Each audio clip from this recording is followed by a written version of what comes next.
sais. Et n'ayez pas de doute. N'ayez plus de doute. N'ayez pas peur que peut-être on vous ferait adorer un certain Branham.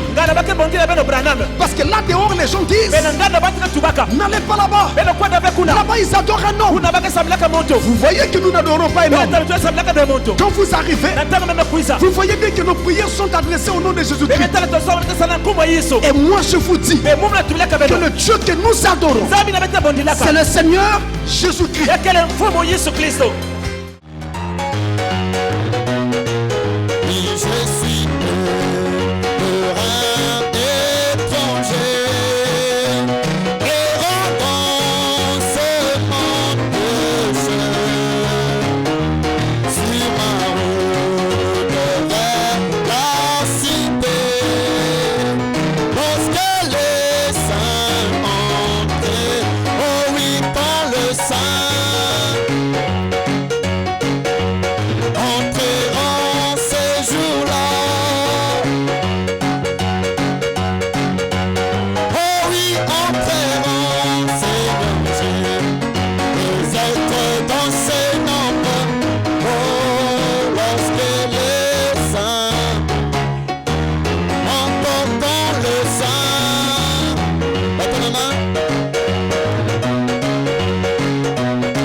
Encore l'acclamation, poussons les cris de joie. Que le Seigneur vous bénisse. Merci Seigneur. Pendant ces temps, nos têtes inclinées, nos yeux fermés, nous allons fredonner ces cantiques pour écouter la parole de Dieu. Jésus a une table où le sang de Dieu sont nourris. Viens souper. Le maître t'appelle, viens souper. Nos têtes inclinées, nos yeux fermés, pendant que nous chantons ce cantique d'adoration. Jésus a une table où Les saints de Dieu sont nourris. Il invite son peuple et il vient dîner. Il nourrit avec la manne et pouvoir à nos besoins. C'est bon de souper avec tous les temps. Oh oui, viens dîner, le maître appelle. Oh, alléluia, tu peux fêter à la table tous les temps. Oh oui, tous les temps. Tu a nourri la foule et changea de l'eau en vin. Un appel à la famille. Viens dîner, oh oui, viens dîner.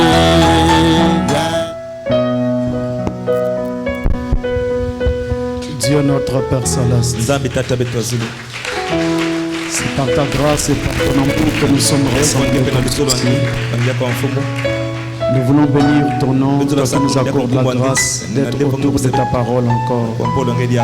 Bénis nos âmes par ta parole et amène-la droit dans nos cœurs. Fortifie-nous alors que nous nous recommandons à toi au nom de Jésus-Christ. Amen. Que le Seigneur vous bénisse. Alors maintenant nous allons nous lever pour lire la parole de Dieu. Nous ouvrons dans Actes des Apôtres chapitre 13 et au verset 15.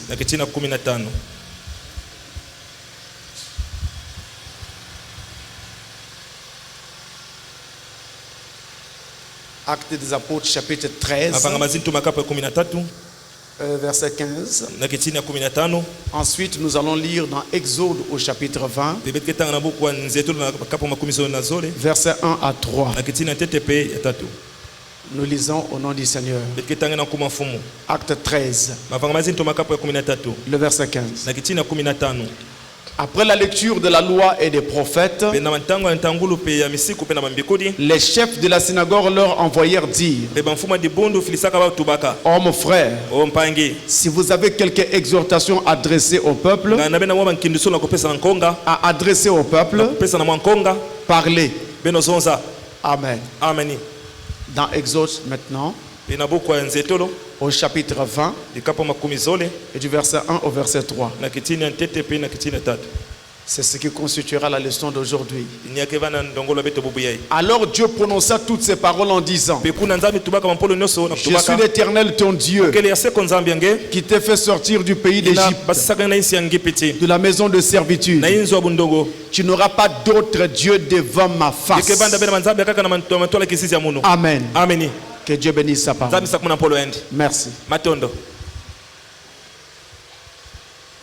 Nous sommes en train de faire la relecture des 10 commandements. Nous relisons ensemble les 10 commandements. Pas comme cela nous avait été lu au catéchisme à l'époque, mais à la lumière de Malachie 4, à la lumière du message du temps de la fin. Et notre enseignement porte donc sur la relecture des 10 commandements. Et aujourd'hui, nous allons parler sur le premier commandement. Ce premier commandement, c'est celui que nous venons de lire ici. Je rappelle que nous avions dit dernièrement qu'il y a une différence entre un commandement et une loi. En tout cas, du moins dans la Bible. La loi n'est pas le commandement. Et le commandement n'est pas la loi. On a Le commandement, c'est un ordre. Un ordre que Dieu donne. C'est une ordonnance. C'est une prescription. Il donne un ordre de faire ceci ou cela. Et maintenant, à côté de cet ordre, lorsque Dieu vient ajouter une sanction pour le contrevenant, une sanction pour celui qui désobéirait à cet ordre, alors cet ordre devient une loi. Donc la loi, c'est le commandement plus une sanction. Le commandement plus une pénalité. Dieu avait dit, tu mangeras de tous les arbres du jardin, mais de l'arbre de la connaissance du bien et du mal, tu n'en mangeras pas. Ça, c'est le commandement. Ça, c'est un ordre. Mais quand il ajoute, le jour où tu en mangeras, ce jour-là tu mourras, alors l'ordre devient une loi. C'est-à-dire que si vous mangez de cet arbre, la conséquence, la sanction sera la mort. Voyez-vous, on a l'ordre et on a la sanction. Et quand vous mettez l'ordre et la sanction ensemble, ça vous donne une loi. Mais quand il n'y a pas de sanction, nous n'avons qu'un simple commandement, un simple ordre. Et nous avons 10 commandements. Je sais qu'on a coutume d'appeler les 10 commandements les 10 commandements. C'est ce que d'ailleurs nous avons appris que depuis que nous sommes enfants. On a toujours dit les 10 commandements. Mais nous avons souvent oublié que dans la Bible, quand Dieu parle de ces commandements, il les appelle les 10 paroles. C'est-à-dire les 10 ordres qu'il a donnés, c'est sa parole à lui, mais qu'il a placé dans la parole. En d'autres termes, les 10 commandements sont 10 paroles dans la parole. C'est la parole dans la parole. Et si c'est la parole dans la parole, alors on doit faire très attention. Ça doit être plus profond qu'on ne le pense. Plus profond qu'on ne le pense. Le premier commandement dit, c'est le tout premier d'ailleurs, c'est celui que Dieu choisit de donner en premier.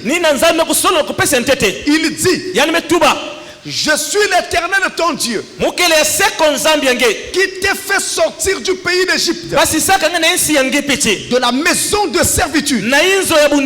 Tu n'auras pas d'autre Dieu devant ma face. Voilà le commandement. Vous voyez, il n'y a pas une sanction qui suit. On ne dit pas le jour que tu vas aller faire un autre Dieu, tu mourras. On ne dit rien de tel. On donne un ordre et on s'arrête là. C'est ça le commandement. Je reviens. Je suis l'Éternel ton Dieu qui t'a fait sortir du pays d'Égypte, de la maison de servitude.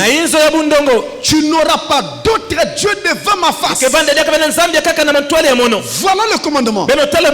Voilà le premier commandement. Je suis l'Éternel ton Dieu et tu n'auras pas d'autre Dieu devant ma face. Tout chrétien ne doit avoir pour Dieu que l'Éternel est seul. Nous disons Amen. Un chrétien n'a pas deux dieux. Un chrétien n'a pas trois dieux. Un chrétien n'a pas plusieurs dieux dans sa vie. Un chrétien n'a qu'un seul Dieu. Et son Dieu, c'est l'Éternel des armées. L'Éternel lui-même. Il dit, je suis l'Éternel. Je suis l'Éternel. Tu n'auras pas d'autre Dieu devant ma face. Mais quand il se présente pour dire, tu n'auras pas d'autre Dieu devant ma face, il commence par décliner un titre capital. Un titre capital L'homme qui le concerne, il commence par dire, moi, le Dieu que tu dois avoir dans ta vie, je suis l'Éternel. Attendez, surveillez bien son langage. Il ne dit pas, je suis éternel. Il ne dit pas, je suis éternel. Ce qui aurait voulu dire, je suis un éternel. Mais il dit, avec l'article défini, je suis l'éternel. En d'autres termes, hors de moi, il n'y a personne d'autre qui soit éternel. C'est moi l'éternel. Il n'y a personne d'autre, ni dans les cieux, ni sur la terre. C'est moi l'éternel. S'il se trouve quelqu'un qui est aussi éternel quelque part, ça veut dire que la vie qui est à moi, je l'ai placée en lui. Alléluia. C'est moi l'éternel. Et personne d'autre n'est l'éternel. Un seul est l'éternel. C'est le Dieu tout-puissant. Et c'est celui-là que nous devons adorer. C'est celui-là notre Dieu. Il est notre Seigneur. Et c'est lui que nous ne devons jamais remplacer par un autre Dieu.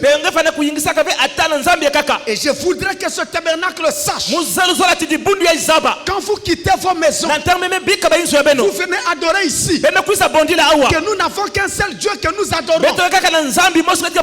Nous n'avons pas plusieurs dieux. Le Dieu que nous adorons s'appelle l'Éternel. Tout le monde dit Amen. Nous n'avons pas quelque chose derrière le mur. Nous n'avons pas quelque chose sous le pupitre. Un fétiche, un totem, ou quelque chose qu'on cache quelque part, par lequel nous travaillons. Nous n'avons que l'Éternel, le Dieu tout-puissant, le Seigneur des seigneurs, le roi des rois. C'est lui le Dieu que nous adorons. Et c'est lui le Dieu de cette église. Et le Dieu de tous les croyants. Alléluia. Amen. Je suis l'Éternel ton Dieu. Je répète, je suis l'Éternel ton Dieu. Le langage est clair. On ne peut pas avoir quelqu'un d'autre qui soit l'Éternel. Il est le seul qui soit l'Éternel dans tout l'univers. Il est le seul. Et je bénis Dieu qu'il ait tourné ses regards vers nous, pauvres gens, dans un monde si vaste, et que nous puissions le connaître lui, ce grand Dieu, le créateur du ciel et de la terre, l'Éternel. Nous bénissons son nom. Alors il précise, je suis l'Éternel ton Dieu. Et il ajoute, c'est moi qui t'ai fait sortir du pays d'Égypte et de la maison de servitude. Alors tu n'auras pas un autre Dieu devant toi. C'est moi qui t'ai fait sortir.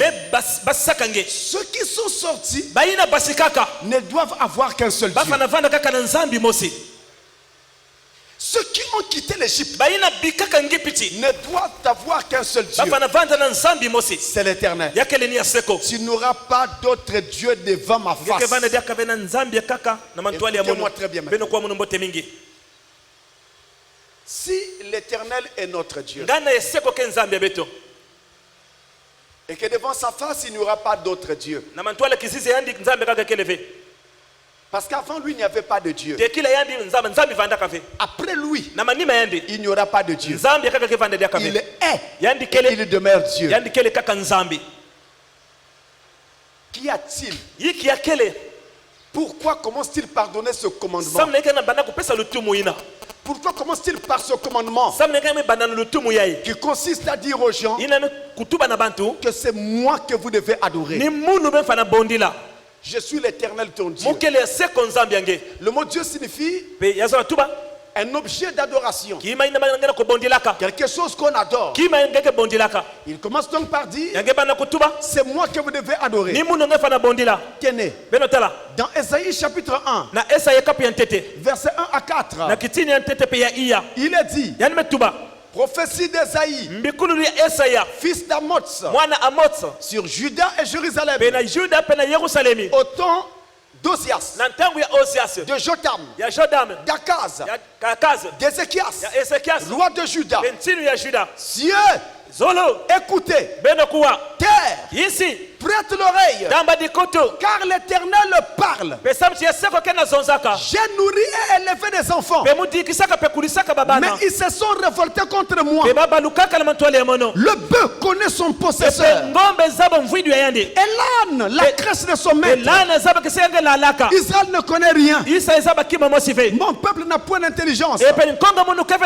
Malheur à la nation pécheresse, au peuple chargé d'iniquité, à la race des méchants, aux enfants corrompus.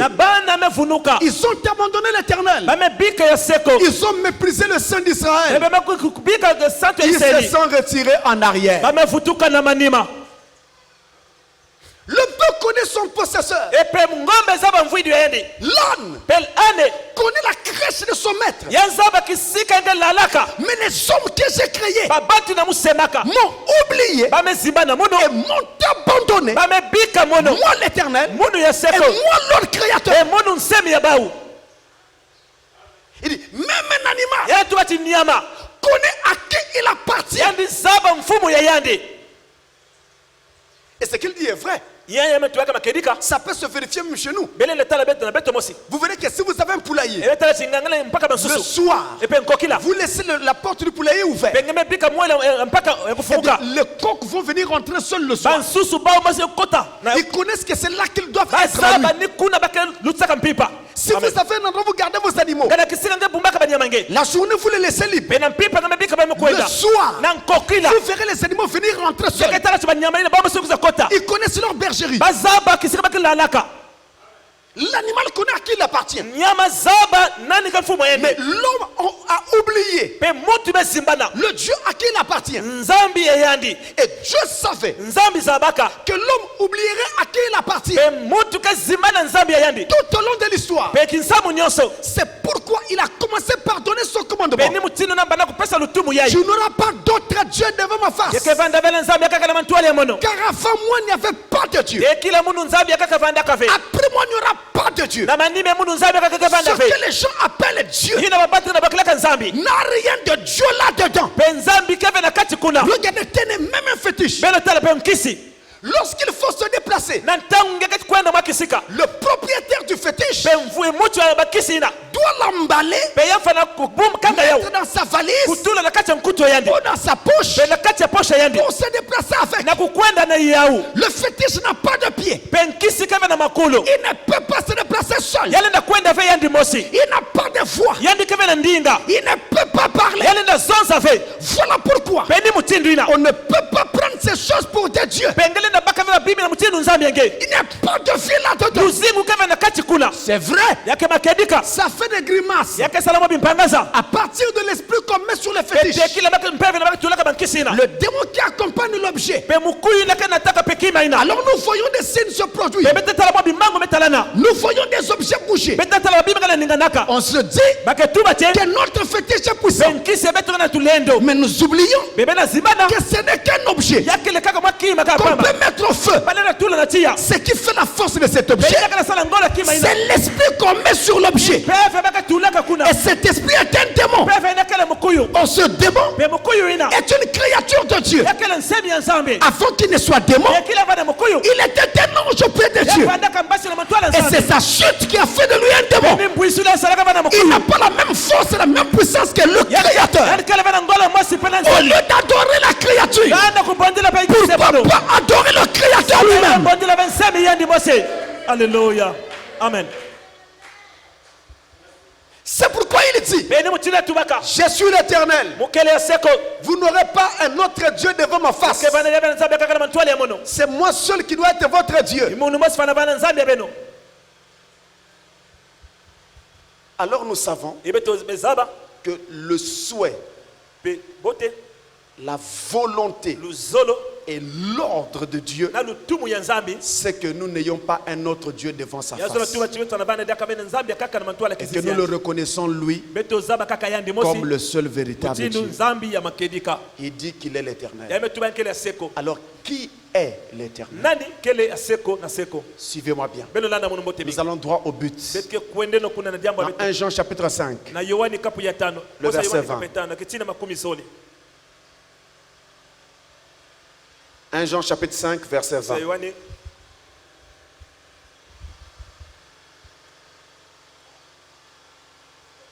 Il est écrit. Ah, si vous avez une Bible, j'aurais aimé que vous regardiez la lecture avec moi. Que vous suivez la lecture avec moi. Surtout pour ce passage. Je voudrais vraiment que vous le regardiez. Et que vous voyez vous-même ce qui est écrit dans votre Bible. J'aime cela. Regardez ce qui est écrit dans votre Bible. Alors nous lisons. 1 Jean 5, verset 20. Nous savons aussi que le Fils de Dieu est venu. Et qu'il nous a donné l'intelligence pour connaître le véritable. Je m'arrête un instant. Dans votre Bible, regardez bien véritable. C'est écrit avec un V capital. Dans votre Bible, n'est-ce pas? Et il nous a donné l'intelligence pour connaître le véritable. Et nous sommes dans le véritable. En son Fils Jésus-Christ.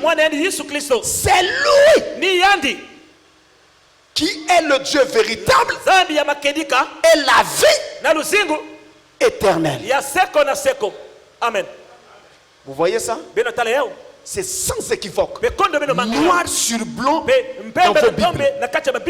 Noir sur blanc. Le Dieu que nous adorons, son nom, c'est le Seigneur Jésus-Christ. Amen. Maintenant, ce tabernacle le sait. Et n'ayez pas de doute. N'ayez plus de doute. N'ayez pas peur que peut-être on vous ferait adorer un certain Branham. Parce que là dehors les gens disent n'allez pas là-bas. Là-bas ils adorent un homme. Vous voyez que nous n'adorons pas un homme. Quand vous arrivez, vous voyez bien que nos prières sont adressées au nom de Jésus-Christ.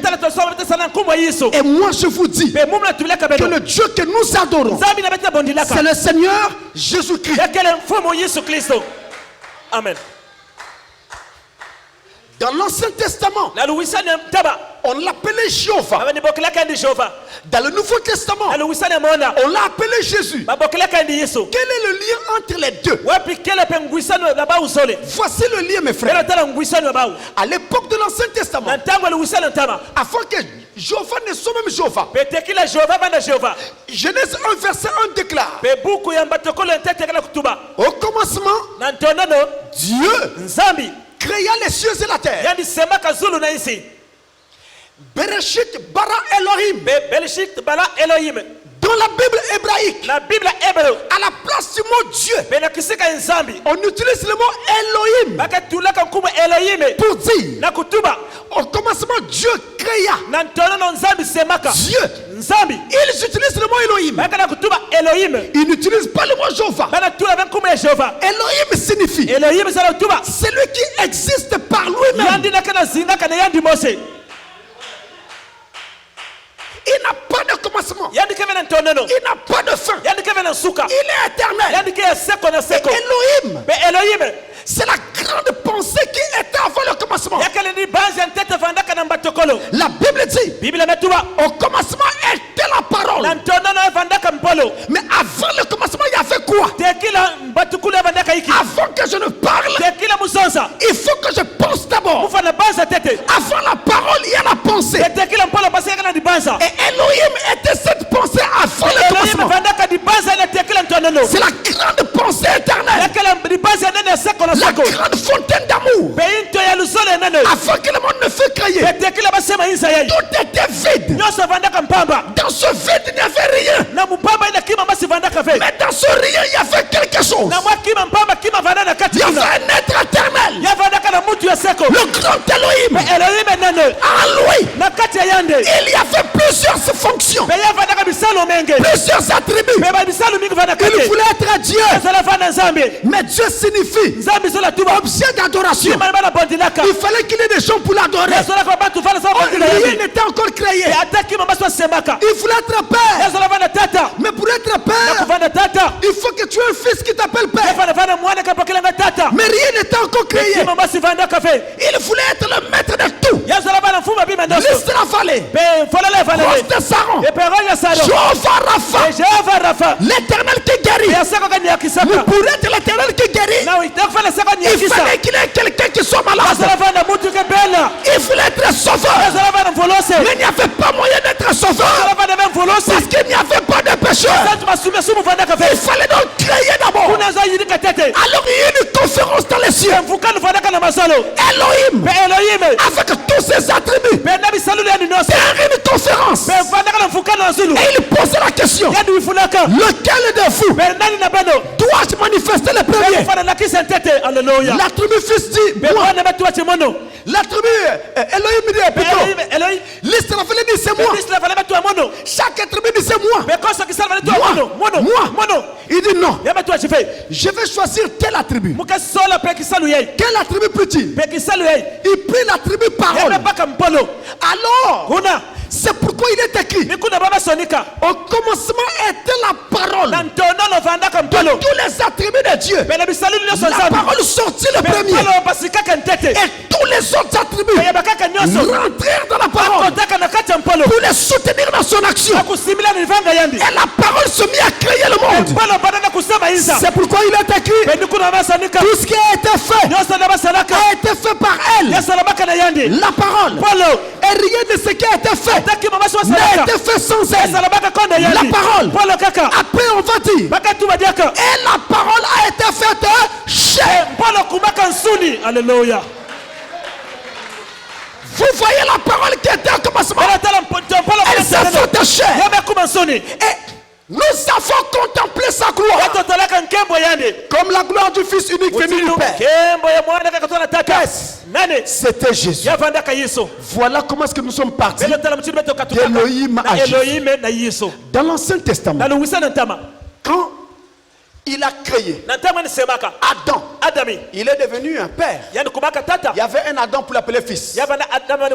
Quand il a créé les anges, il est devenu Dieu parce qu'il y avait des anges pour l'adorer. Et ses attributs commencèrent à se manifester. Après, il est devenu Jéhovah. Jéhovah signifie celui qui vit avec sa famille. C'est comme ça qu'on l'appelait dans l'Ancien Testament. Mais en tant que Jéhovah, il était toujours esprit. Or, il fallait que tous les autres attributs soient manifestés. Par exemple, la tribu sauveur. Mais la tribu sauveur, pour être manifestée, il fallait qu'Adam tombe dans le péché. C'est pourquoi il permet à ce que Adam tombe. Ensuite, il devait le relever. Mais le relever comment? C'est lui-même qui devait le relever. Le sauver. La Bible dit: l'âme qui pêche, c'est l'âme qui mourra. Voyez-vous, c'est Adam qui avait péché. Mais à la croix, c'est quelqu'un d'autre qui a payé le prix pour Adam. Pourquoi payer le prix pour une chose que tu n'as pas faite? C'est que c'était lui le responsable. C'est lui qui avait dit à Adam: je vais faire semblant de te laisser tomber. Tu deviendras pécheur. Je mettrai en toi la chute et je garderai en moi le rachat. Et quand le temps viendra, je descendrai moi-même dans une chair humaine. Je vais payer le prix à la croix pour toi, pour te relever de ta chute. Alléluia. C'est pourquoi de Jéhovah qu'il était, il fallait qu'il trouve une solution pour devenir un homme. Et un homme sans péché, afin d'avoir la possibilité de pouvoir sauver l'homme. Ainsi, il fit quoi? Il créa un corps dans le sein de Marie. L'entrée dans ce corps. Ce corps est né sans péché. Il entre dans ce corps. Alors il pouvait payer le prix. Voilà Jésus. Jésus dans la chair était fils de Dieu. Jésus dans l'âme, dans son intérieur, il était Dieu lui-même. La preuve, à la croix, il dit, d'ailleurs quand il marchait, il disait souvent, le Père qui habite en moi, le Père qui vit en moi. Et à la croix, il cria, mon Dieu, mon Dieu, pourquoi m'as-tu abandonné? Élie, lama sabachthai. Pourquoi m'as-tu abandonné? Qu'est-ce qui s'était passé? Il a pris nos péchés sur lui. Il est devenu péché. En devenant péché, le Dieu saint qui habitait en lui est sorti. Parce qu'il ne supporte pas le péché. Mais ce Dieu qui était sorti, c'est le Père qui habitait en lui. C'est pourquoi il a dit, pourquoi m'as-tu abandonné? Voyez-vous, voilà la liaison entre Jésus et Dieu. Jésus est fils de Dieu. Mais Jésus-Christ est Dieu. Amen. Le Christ habitait en Jésus. Le Christ c'est l'onction. Le Christ c'est l'esprit. Le Christ c'est Dieu lui-même. C'est pourquoi Jésus-Christ est Dieu. Le Jéhovah de l'Ancien Testament, c'est vraiment le Jésus du Nouveau Testament. T'es né sur la route de Damas, alors que Paul partait pour arrêter les chrétiens. Eh bien, une lumière brillait sur le chemin. Après-midi. Et Paul, à l'époque, Saul de Tarse, fut frappé par cette lumière et projeté au sol. Il roula dans la poussière et leva les yeux vers les cieux et fit cette grande lumière. Alors il pose la question, Seigneur, qui es-tu? Suivez la question. Seigneur, qui es-tu? Il était étonné parce que lui, il partait pour arrêter les adeptes de Jésus. Mais voilà ton chemin, la même lumière qui accompagnait les Hébreux dans le désert et que les Hébreux appelaient la colonne de feu, que les Hébreux appelaient Jéhovah, vient l'intercepter et l'empêcher de continuer la route. Il s'est dit, Jéhovah, mais ce n'est pas toi que j'attaque, moi j'attaque Jésus et ses adeptes. Pourquoi toi tu m'arrêtes? Il dit Seigneur. Il appela cette lumière Seigneur parce qu'il reconnaissait que c'était la lumière qui accompagnait les enfants d'Israël dans le désert. Il savait que c'était Jéhovah. Alors de la lumière sortit une voix. Et la voix dit, Saul, pourquoi me persécutes-tu? Mais qui es-tu, Seigneur? Je suis Jésus que tu persécutes. C'est là que Paul va se rendre compte que celui qu'il appelait Jéhovah n'était rien d'autre que Jésus venu dans la chair. Ainsi l'Éternel, c'est le Seigneur Jésus. Au commencement, il est écrit, c'est le premier chapitre de la Genèse, il y avait des ténèbres à la surface de la Bible et l'Esprit de Dieu se mouvait au-dessus des eaux. Voyez-vous? Et quand cet homme Jésus arrive sur la terre, il répète l'histoire pour nous permettre de comprendre que ce n'est pas un Dieu différent. Un jour, le voilà qui marche sur le lac de Génézareth. Il faisait quoi? Il était en train de montrer que le même esprit qui marchait, qui se mouvait sur les eaux au commencement, c'était lui fait chair. C'est pourquoi il se mouvait au-dessus des eaux. Il marchait au-dessus des eaux. Le même Dieu, le même Créateur, il n'a pas changé. Alléluia. Depuis qu'on prêche l'évangile, on n'avait jamais entendu et vu les choses que Jésus fit. Nous avons vu un mort ressuscité dans l'Ancien Testament. Le camp du fils de la veuve, plutôt de l'autre là, de la femme sunamite. Son enfant mourut. Et je crois le même jour l'enfant revint là. C'est normal. Mais avec Jésus, na Yesu c'était différent. yabana kusosana. Mais on voit un homme mort, Bametala mutu befwa. enterré depuis 4 jours. Bamesika bilumu ya. 4 jours. Bilumu ya. Parce qu'à partir du 3e jour, Betekila kiluma tatu. le corps commence à pourrir. Benzutu beba na kubola. Et Lazare était dans la tombe depuis 4 jours. Epe Lazaro bana kata njama bilumu ya. Pour montrer Na kulakisa. qu'il était la Yani résurrection banda ko lufumbokolo. et la vie elle-même. Yandi mosi. Qu'il était plus fort que ces choses. Yandi tulaka ngola babima ina. Il s'est tenu devant le tombeau de Lazare. Lazaro. Et il a crié, Yandi bokaka. Lazare, Lazaro. sors! Asika. Depuis 4 jours, Bilumu ya. Lazare est revenu à la vie. Lazaro futukaka na lusingo. Qu'est-ce? Yiki. On n'avait jamais vu ça. Beba telaka ya uve ata. Et je peux vous garantir que ça, Bemula tulama na on yali. ne verra plus jamais. Beba kata na jaka ya uve ata. Quelqu'un peut mourir ici. Mutule na kufawa. Je peux prier. Muna na sambila. Il peut revenir à la Muna vie. futuka na lusingo. J'ai déjà connu ça dans mon ministère. Mutalaka na kisala muno. Mais Kasi. mort, Mefwa. enterré, Bamesika. tu viens prier devant le tombeau. Il sort. On n'a jamais vu ça. Abunu batale ya wata. Et on ne verra plus Beba jamais kata na ça. jaka ya uve ata.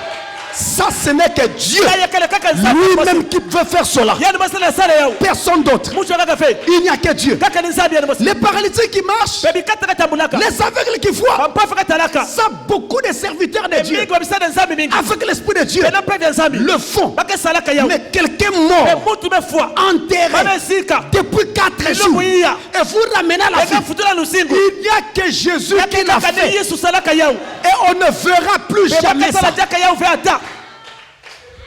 Il est Dieu. Yani kele nzambe. Il est l'éternel. Yani kele seko. Et c'est lui que nous adorons. Yani bete bondilaka. Alors, personne d'autre. Ata mucha kaka fe. Avant lui, Tekile yandi. il n'y avait point de Dieu. Yavanda kave na nzambe. Après lui, Na manima yandi. il n'y aura pas de Ya kaka Dieu. ke vanda dia kave. Il est Dieu. Yani kele nzambe. D'âge en âge. Mbando zolo mbando. Vous n'avez jamais compris Ngana mende bakusaka fe. pourquoi dans la Bible il y a un passage, Sabla yake na Biblia yake na masono kwa. Hébreu 13, 8. Ebe lo kapo kitina Hébreu 13 13, verset 8 qui dit ke tubaka Jésus-Christ Yesu Kristo. est le même Yani kele muntu hier, ya mazono aujourd'hui bubu yai et epe ya éternel. seko na seko. Un seul est l'éternel. Kaka mosi ke seko C'est lui. ni yandi. À l'époque, on l'appelait Na Jéhovah. tamu ne bokela ni Jehova. Lorsqu'il marchait au-dessus des tentes d'Israël. Ya bani tamlaka kuna ba Israeli. Israeli. Maintenant, on l'appelle Jésus, Baka na bokela ni Yesu. le Fils de Dieu, Mwana nzambe.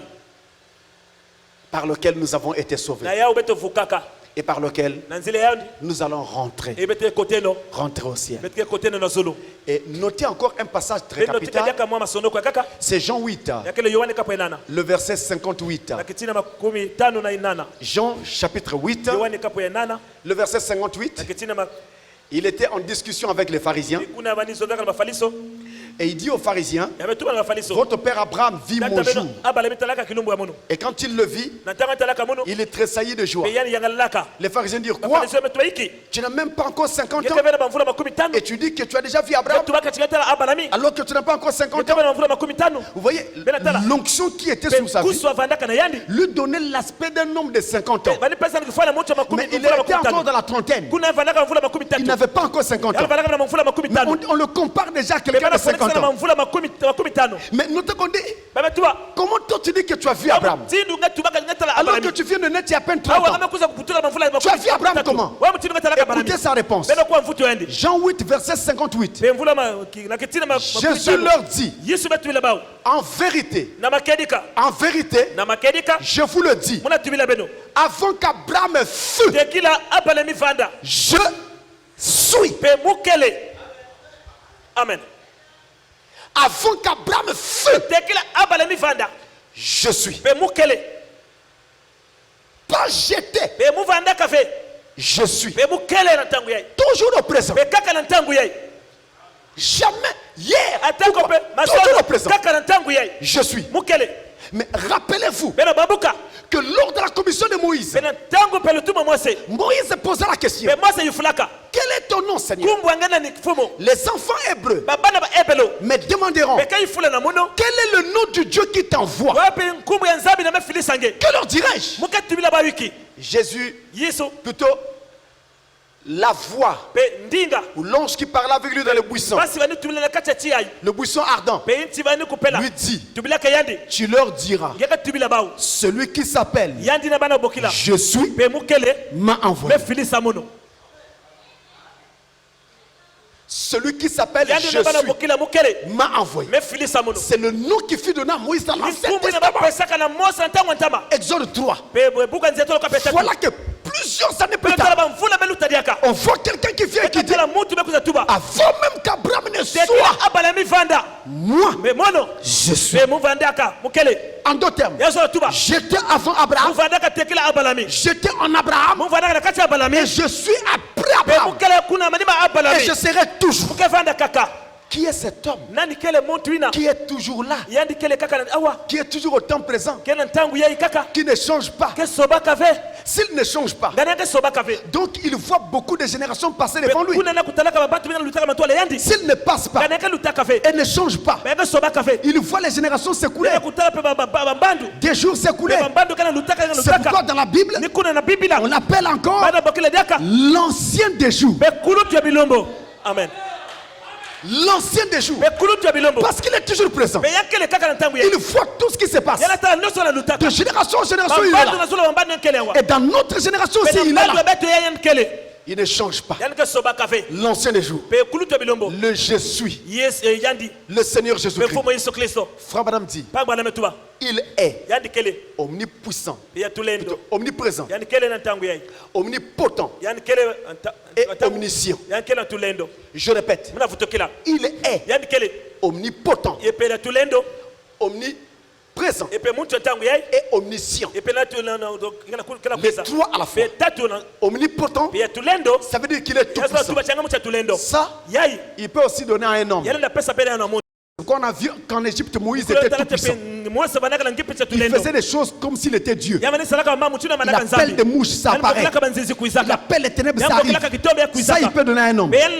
L'omnipotence. Il est omniprésent.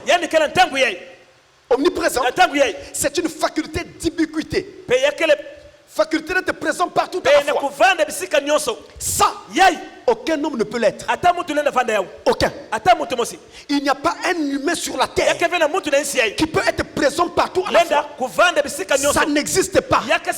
Si tu as Tchétché, tu ne peux pas être en même temps à Vungu. Si tu as Vungu, tu ne peux pas être en même temps à la raffinerie. Voyez-vous? Mais Dieu est présent partout à la fois. Il est omniscient. Il connaît toutes choses. Ça, un homme ne peut pas l'être. Il n'y a que Dieu qui est omniscient. Vous voyez? Donc Dieu rassemble ces trois caractères. Il est omnipotent, omniprésent et omniscient. Mais l'homme ne peut pas être cela. Mais Dieu, lui, il est cela. Jésus était cela. L'omnipotence. Avec Jésus, n'en parlons plus. Nous avons vu la puissance de la vie de Jésus. Omniprésent. Écoutez, il a parlé à Nathanaël. Nathanaël, il arrive devant lui. Voici un Israélite dans lequel il n'y a point de fraude. D'où me connais-tu, Seigneur? Nathanaël, quand tu étais sous le figuier, je t'ai vu. Quand tu étais encore dans les rangs d'Abraham, je te connaissais. Omniscience. L'omniscience. On envoie des gens pour l'arrêter. Il se tient devant lui. Il dit, vous êtes venu pour m'arrêter, n'est-ce pas? Comment ça? Tu as un démon. Attendez, ne jugez pas trop vite.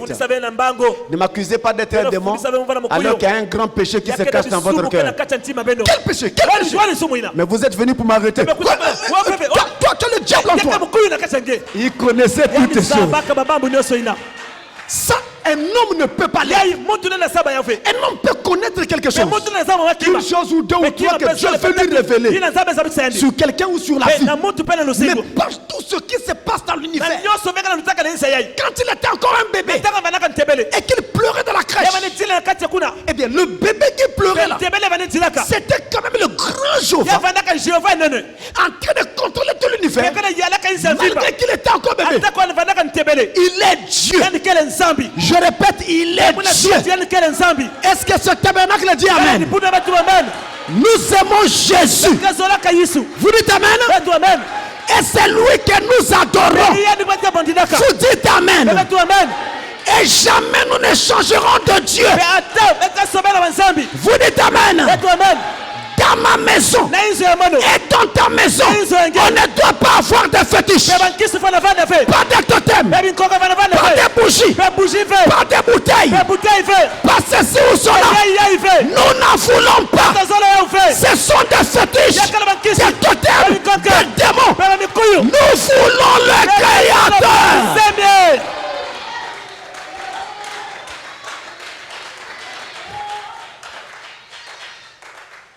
Mais avant de terminer, je dois vous dire une chose. C'est vrai que nous aimons Jésus et que nous l'adorons. Mais vous ne devez pas confondre Jésus à William Branham. Jésus n'est pas William Branham. William Branham n'est pas le Seigneur Jésus. Dans ce tabernacle, nous n'adorons pas Frère Branham. Et nous ne le ferons jamais. Je voudrais que ceci soit clair. N'allez pas entendre les gens qui vous disent que non, ils adorent un homme, mais ils ne veulent pas vous dire. Non, nous n'adorons pas un homme. Si nous faisons ça, nous serons écartés du chemin. Nous allons quitter la route. Écoutez Frère Branham lui-même. Dans la brochure, il y a maintenant ici plus que Salomon.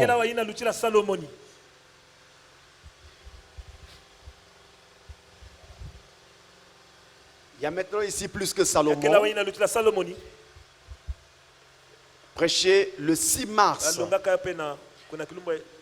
1964. Le paragraphe 220. Frère Branham dit: maintenant rappelez-vous, je ne suis pas Jésus-Christ. Noir sur blanc. Je ne suis pas Jésus-Christ. Je suis votre frère, un pécheur sauvé par la grâce. Je suis comme vous. Mais c'est Jésus-Christ, le Saint-Esprit qui est ici avec nous, qui tient parole, qui est en train d'accomplir ses promesses. Il n'est pas obligé de faire ceci, mais il a promis qu'il le ferait. Jésus n'est pas obligé de guérir les malades, mais la Bible dit qu'il l'a fait afin que s'accomplisse ce qui avait été promis à son sujet. Il est Dieu. Jésus-Christ. Pas Branham. Il vient de le dire. Je ne suis pas Jésus-Christ. Alors, ne croyez pas quoi que ce soit. On pourrait vous dire comme quoi William Branham serait Jésus-Christ. Non, il n'est pas Jésus-Christ. Le dernier passage que je peux vous donner, le dernier passage, la brochure Les Oins du temps de la fin. Notez ça, c'est important, mes frères. C'est ça qui donne des bases. Frère Branham ne peut pas dire une chose ici, aller contredire dans un autre passage. Non. Non. Ce qu'il dit là, c'est ça la vie. Dans la brochure Les Oins du temps de la fin, prêché le 25 juillet 1965. Je prends le paragraphe 260 et 269. Écoutez bien, il dit: au jour même où le Fils de l'homme sera révélé. Apocalypse 10, 1 à 7. Lisez-le quand vous rentrerez chez vous. Le message du 7e ange qui ouvre les sceaux. Qu'est-ce que c'est? Ce n'est pas l'ange qui est le Fils de l'homme, mais le messager révèle le Fils de l'homme. Est-ce que vous pouvez faire la distinction maintenant? C'est ça qui vous semble tellement être tellement difficile, voyez-vous, par le Fils de l'homme lui-même. Mais le 7e ange, le 7e messager, révèle le Fils de l'homme au public. Parce qu'il est sorti de la balle. Il ne peut pas en faire une organisation. Je saute, je continue. Maintenant, je veux que vous sachiez ceci avec certitude. Et vous qui écoutez cette bande, il se peut que vous ayez pensé aujourd'hui que je cherchais à dire ça de moi, vu que c'est moi qui ai apporté ce message. Je n'ai absolument rien à voir là-dedans. Je suis une voix, rien de plus. Et ma voix, contre mon gré, j'aurais voulu être un trappeur. J'aurais voulu être trappeur. Mais ce que j'ai résolu de faire et que je suis déterminé à faire, c'est la volonté de mon Père. Je ne suis pas celui qui est apparu là-bas à la rivière lors de sa commission. Je me tenais simplement là quand il est apparu. Je ne suis pas celui qui fait ces choses et qui prédit ces choses qui arrivent d'une façon si parfaite. Je suis seulement quelqu'un qui est proche quand lui les fait. Amen. Amen. J'étais seulement une fois qu'il a utilisé pour le dire. Ce n'était pas ce que moi je savais. C'est seulement ce que je me suis abandonné. Et il a parlé à travers moi. Ce n'est pas moi. Ce n'était pas le 7e ange. Oh non. C'était la manifestation du Fils de l'homme. Ce n'était pas l'ange, son messager. C'était le mystère que Dieu a dévoilé. Ce n'est pas un homme, c'est Dieu. L'ange n'était pas le Fils de l'homme. Le Fils de l'homme, c'est Jésus. Il était le messager de la part du Fils de l'homme. Le Fils de l'homme est Christ. C'est lui que vous vous nourrissez. C'est de lui que vous vous nourrissez. Vous ne vous nourrissez pas d'un homme. Un homme, ses paroles font faillir. Mais vous vous nourrissez du corps, parole infaillible du Fils de l'homme. Est-ce que c'est clair? Est-ce que c'est clair? Le Dieu que nous adorons, c'est le Seigneur Jésus-Christ. On ne peut pas le confondre avec Branham. Si lui, Jésus, n'était pas venu, Branham ne serait pas sauvé. Et si Jésus n'avait pas donné le message à Frère Branham, on n'aurait pas la parole. Tout, c'est Jésus. La base, c'est Jésus. Tout vient de Jésus. Amen. Et dans vos maisons, et partout, quand vous prierez, quand vous marcherez, n'oubliez pas, faites tout au nom du Seigneur Jésus-Christ. Que Dieu vous bénisse richement.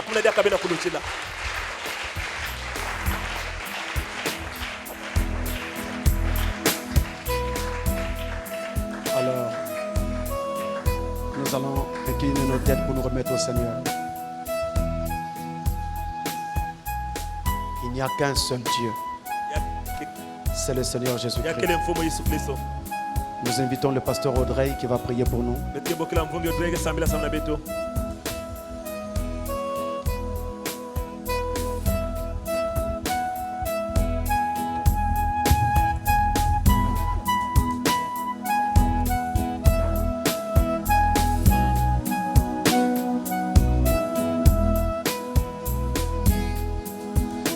Le Dieu puissant, c'est Jésus, c'est le prince de paix, le Père de l'éternité et le roi de bonté, le merveilleux en sagesse, par qui toutes choses est faite, la plénitude divine en Jésus incarné, tout cœur est en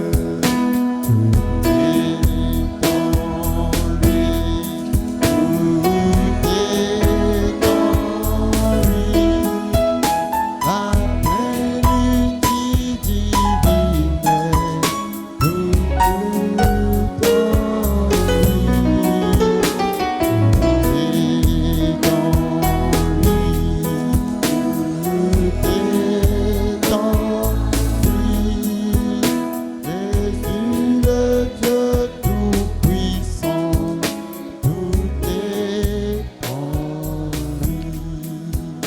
Seigneur Jésus-Christ, te sommes énormément reconnaissants ce matin, Seigneur, de ce que tu nous as rappelé, le premier commandement, que nous n'adorons pas d'autre Dieu en dehors de toi, en dehors de l'Éternel. Et tu nous as montré, Seigneur, oh Dieu, par les Écritures, que le Jéhovah de l'Ancien Testament, c'est le Seigneur Jésus-Christ du Nouveau Testament. Il est le même hier, aujourd'hui et pour toujours. La Bible dit, la repentance et le pardon des péchés sera prêché au nom du Seigneur Jésus-Christ. Tous les prophètes ont rendu témoignage de lui, de façon que quiconque croit en lui reçoit par son nom le pardon des péchés. Et tu as ajouté, Seigneur, quiconque croit en toi, combien même il mourra, il vivra. Il vivra dans sa maladie. Il vivra dans sa souffrance. Il vivra dans son commerce. Il vivra dans sa santé. Il vivra dans tout ce qu'il entreprendra. Et il vivra éternellement. Et la Bible dit, Seigneur, même si nous mourrons, mais quand la trompette retentira, nous entendrons de nos noms, Seigneur, et nous serons là ressuscités. Oh Seigneur, il n'y a point de Dieu comparable à toi. C'est toi le Dieu d'amour. Quand Lazare est mort pourri dans la tombe, tu étais le seul à le sortir de là. Ses amis l'avaient abandonné. Ses amis l'avaient oublié. Mais toi le Dieu créateur, tu es revenu et tu t'es souvenu, Seigneur, de ton ami. Et c'est le type de tout cela qui croient en toi. Et je crois que tous ceux-là qui sont dans cette église maintenant et qui ont dit Amen à cette parole, le jour où tu viendras, Seigneur, même s'ils meurent, ils reviendront à la vie parce qu'ils ont dit Amen à cette parole bénie. Ainsi, Seigneur, s'il y a un frère, une sœur faible parmi nous qui n'a pas encore compris ces choses, puisse le Saint-Esprit descendre, le prendre, Seigneur, oh là où il se trouve, comme la Bible dit, le lever, le prendre dans sa faiblesse, dans la poussière, le lever et le placer grand parmi les grands, et de telle sorte que, Seigneur, quand il va marcher dans les jours à venir, au nom de Jésus, que tous genou fléchissent, que le démon de péché puisse fléchir sur leurs genoux, que le démon de mondanité puisse fléchir sur leurs genoux, parce que ton nom est élevé au-dessus de tous les noms, dans les cieux, sur la terre et sous la terre, pour attester que tu es l'unique Dieu et en dehors de toi il n'y a point d'autre. Nous avons vu, Seigneur, les traditions du monde se plier devant le nom de Jésus. Nous avons vu des magiciens se plier devant le nom de Jésus. Nous avons vu les plus grands démons de ce monde se plier devant le nom de Jésus. C'est pour cela, Père, nous sommes fiers de t'avoir comme Dieu. Et nous n'avons pas honte de dire aux gens que c'est toi qui es notre Dieu. Nous le dirons toujours, Seigneur, jusqu'à ce que tu viennes. C'est pour cela que nous te reconsacrons nos âmes, nos esprits et nos corps. Fais de nous ce que tu veux. De telle sorte que comme nous nous sentons faibles, Seigneur, que rien ne puisse nous éloigner de toi. Car nous n'avons pas d'autre Dieu en dehors de toi, Seigneur. Puisses-tu bénir et assister puissamment le vase par lequel tu nous as parlé, notre précieux pasteur Francis. Inspire-le davantage, Seigneur. Soutiens sa famille, soutiens sa santé. Sois l'ennemi de ses ennemis, Seigneur. Que toutes les âmes forgées contre lui soient remises impuissantes et sans effet au nom de Jésus. Et laisse que Père, oh Dieu, sortir de cette église, cette onction oindre chacun de nous, et que chaque personne membre de cette église soit capable de te voir, soit capable de te toucher, soit capable de t'entendre, et que par eux d'autres âmes soient sauvées. Au nom tout puissant du Seigneur Jésus-Christ, nous avons ainsi prié et demandé. Amen. Amen.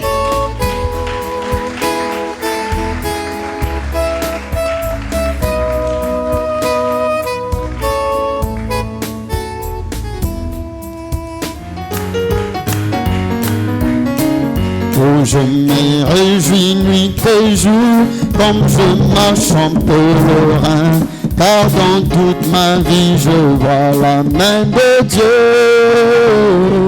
Oui, le secret de ma joie, la raison de tout cela, les consolateurs demeurent. Oh, oh oui, il demeure. Oui, il demeure, alléluia, il demeure. Oh, chantons pour le Seigneur, marchons sur le droit chemin, j'ai la joie le jour-là. Oh, les consolateurs demeurent. Oh, encore il demeure. Oui, il demeure, alléluia, il demeure en moi. Marchant sur le droit chemin, j'ai la joie le jour, la nuit, les consolateurs demeurent en moi.